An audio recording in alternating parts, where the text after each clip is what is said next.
Assalamualaikum warahmatullahi wabarakatuh. Perkenalkan, nama saya Sinta Mektavia. Saya mahasiswa S2 Ilmu Ekonomi dari Universitas Negeri Padang. Di sini saya akan menjelaskan sedikit tentang materi perkuliahan saya mengenai statistik multivariat. Yang mana saya di sini akan mencoba memberikan penjelasan bagaimana tutorial olah data regresi mode MRA atau mediasi dengan menggunakan aplikasi Stata 15. Nah, di sini sudah ada contoh kasus, yaitu seorang peneliti ingin menganalisis keterbukaan ekonomi dan industrialisasi terhadap kualitas lingkungan di Pulau Sumatera dengan pembangunan ekonomi sebagai variabel moderasi. Data yang digunakan dari tahun 2015 sampai 2018 serta objek dari penelitian ini yaitu ada 10 provinsi yang ada di Pulau Sumatera. Nah, bentuk persamaan MRA dalam penelitian ini bisa kita lihat di sini. Y sama dengan beta 0 ditambah beta 1x1 ditambah beta 2x2 ditambah beta 3z ditambah beta 4x1 dikali z ditambah beta 5x2 dikali z ditambah error term. Nah, bentuk kerangka konseptual dalam penelitian ini bisa kita lihat: keterbukaan ekonomi sebagai X1, industrialisasi sebagai X2, kualitas lingkungan sebagai Y, dan pembangunan ekonomi sebagai Z atau moderasinya. Nah, langkah-langkah estimasi MRA. Nah, yang pertama, untuk menguji keberadaan Z atau pembangunan ekonomi dalam memoderasi X1 terhadap Y, langkah awal yang harus kita lakukan yaitu A. Estimasi X1 dan Z terhadap Y, maka bisa kita dapatkan persamaannya Y sama dengan beta 0 ditambah beta 1x1 ditambah beta 3z ditambah error term. Yang B, estimasi X1 Z dan X1 dikali Z terhadap Y, maka bisa kita dapat persamaannya yaitu Y sama dengan beta 0 ditambah beta 1x1 ditambah beta 3z ditambah beta 4x1 dikali Z ditambah error term. Nah, yang kedua, untuk menguji keberadaan Z atau pembangunan ekonomi dalam memoderasi X2 terhadap Y, langkah yang harus kita lakukan yang pertama, Y dan Z terhadap Y, maka bisa kita dapatkan persamaan Y sama dengan beta 0 ditambah beta 2x2 ditambah beta 4z ditambah error term. Nah, yang kedua, estimasi X2 Z dan X2 dikali Z terhadap Y, maka kita bisa dapat persamaan Y sama dengan beta 0 ditambah beta 2x2 ditambah beta 4Z ditambah beta 6x2 dikali Z ditambah error term. Maka kesimpulan klasifikasi mode moderasi bisa kita dapatkan apabila hasilnya pada persamaan pertama dan persamaan kedua ini sama-sama signifikan, maka itu kita namakan kuasi moderasi. Nah, apabila persamaan pertama tidak signifikan dan hasil pada persamaan keduanya signifikan, maka itu kita namakan purmoderasi. Apabila persamaan pertamanya signifikan dan persamaan keduanya tidak signifikan, maka itu kita namakan prediktor moderasi. Nah, apabila persamaan pertama dan persamaan kedua ini sama-sama tidak signifikan, maka ini kita namakan homologiser moderasi. Nah, di sini sudah bisa kita lihat di Excel-nya. Nah, data ini sudah saya urutkan. Jadi teman-teman semua bisa ngelihat datanya sudah saya urutkan dari provinsi, dari tahun dari 15, 16, 17, 18. Nah, ini semua sudah saya urutkan. Nah, data ini semua nanti kita akan pindahkan ke Stata 15. Nah, untuk itu kita klik data.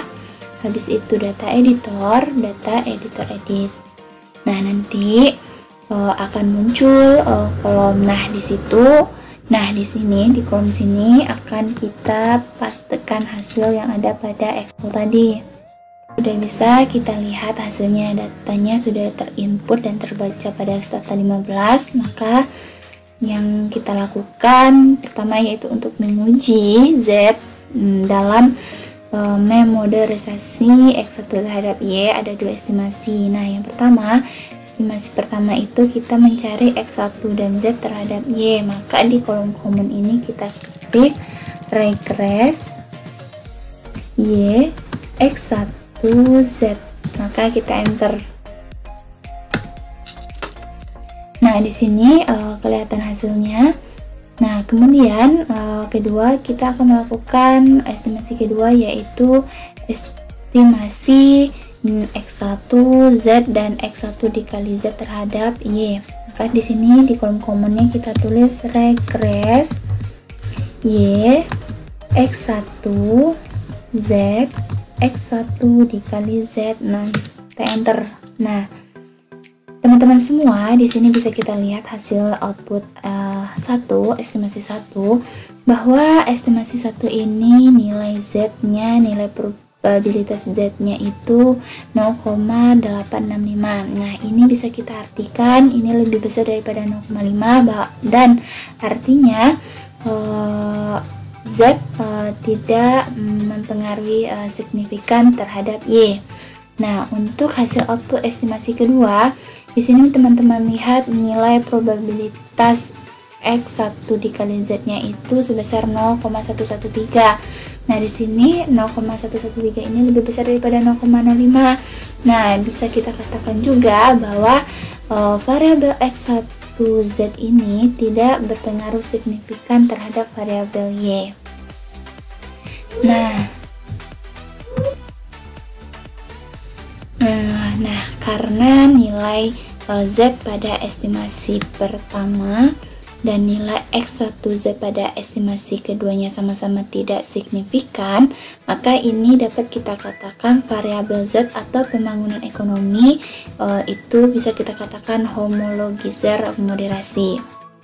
Nah, untuk itu dari hasil estimasi keduanya dapat kita katakan bahwa arah pengaruh X1Z-nya negatif. Ini tandanya bahwa variabel Z memperlemah pengaruh X1 terhadap Y.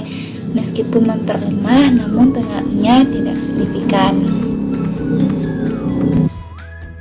Kemudian, untuk menguji keberadaan Z dalam memoderasi X2 terhadap Y, kita akan melakukan dua estimasi juga. Yang pertama, estimasi X2 dan Z terhadap Y. Maka di sini kita akan tulis di kolom komennya, yaitu regress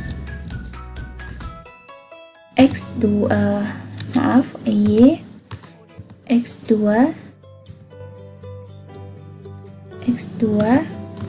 Z. Maka kita enter. Lalu untuk estimasi X2Z dan X2 dikali Z terhadap Y-nya, maka kita melakukan tulisan di kolom komennya regress Y X2 Z X2 dikali Z, maka enter. Nah, di sini sama-sama kita lihat semuanya pada hasil estimasi output pertama, yaitu estimasi X2 terhadap X2 dan Z terhadap Y itu nilai Z-nya pada probabilitasnya yaitu 0,081. Nah, artinya ini juga lebih besar daripada 0,05, yang artinya ini tidak berpengaruh signifikan. Nah, untuk hasil output kedua pada estimasi keduanya, yaitu pada estimasi X2 dikali Z, nilai probabilitasnya 0,005. Nah, ini bisa kita katakan memiliki pengaruh karena nilai probabilitasnya lebih kecil daripada 0,05. Nah, dari hasil ini, karena hasil output pertamanya lebih besar daripada 0,05 dan hasil output keduanya lebih kecil daripada 0,05, maka data ini bisa kita katakan yaitu pure moderasi. Nah, maka dari itu hasil estimasi 2X2Z terhadap Y terlihat bahwa arah pengaruh X2Z ini negatif. Nah, tanda ini mengartikan bahwa variabel Z memperlemah pengaruh X2 terhadap Y secara signifikan. Nah, untuk lebih jelasnya lagi, di sini teman-teman juga bisa lihat untuk penjelasannya sudah saya tuliskan di sini. Ini itu untuk interpretasi hasil Z dalam memoderasi X1 terhadap Y.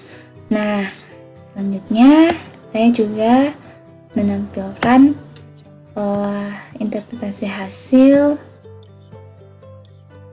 untuk Z dalam X2. Nah, ini di sini sudah saya jelaskan. Nah,